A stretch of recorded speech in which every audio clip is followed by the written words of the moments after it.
Okay, this is Karsten Cagle for Assignment 4 Activity 2. We're going to go ahead and get into this because there's not a lot of time. So here we'll run the clients and the server. So the server's already up.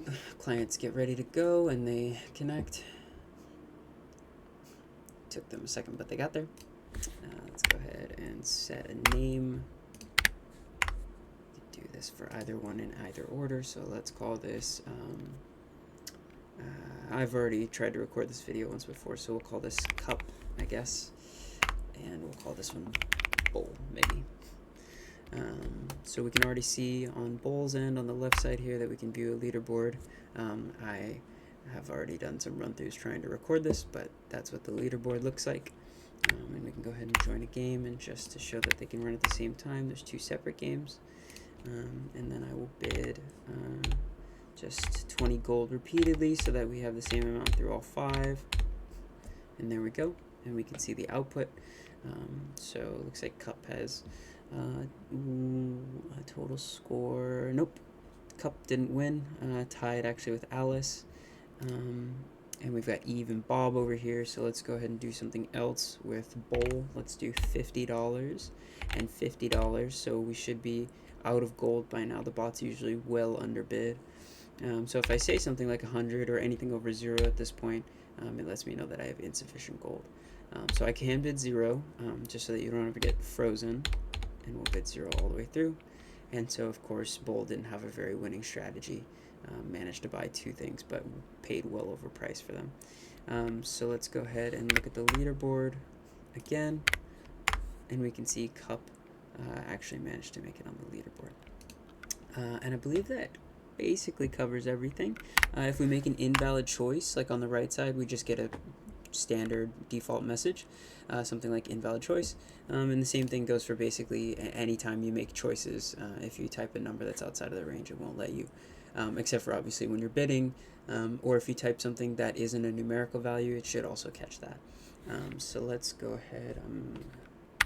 Let's go ahead and quit here. Actually, you know what? We don't necessarily have to quit these, but I will go ahead and end these.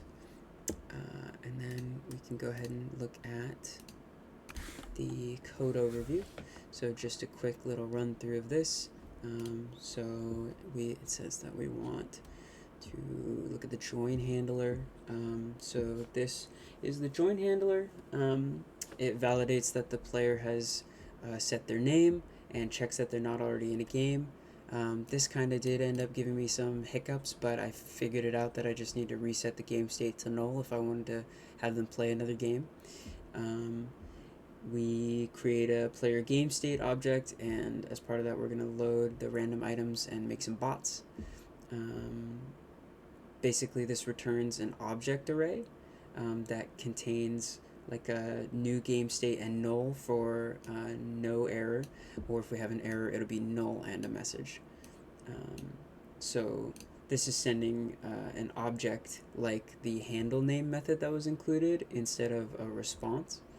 And then the switch statement up above is, well, it's really long, but the switch statement when you're deciding through your menu is what's going to build the game join response that we're going to need. We can go a little bit further. Sorry, really hard to scroll in this. To bid handler. So the bid handler validates the bid. That's using the validate bid method. It's going to check stuff like ID and amount and available gold. And then it's going to get the bot bids. It's going to decide bid for both of them. And then it's going to go ahead and compare all of those and find a winner. That's just simple logic comparing it. Then we're going to build an auction result with all of the bids and the item's actual value. And we'll basically be checking here. Oh, actually, well, let's see if we can't show.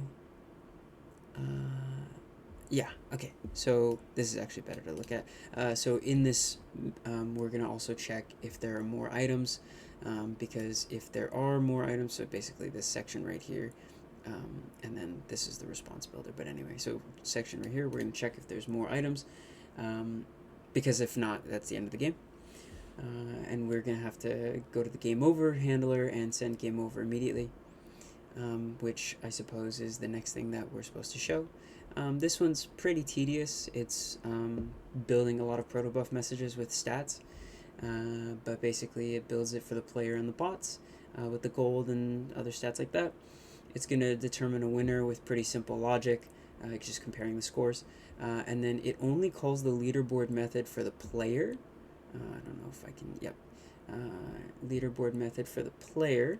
And I ended up doing this regardless of if they win or not. I don't remember if that was included in the directions, but I figured it was better to just fill out the menu quicker, and also a player would want to know regardless of whether they won. I wouldn't want to put a bot up there. And yeah, I think that basically covers everything.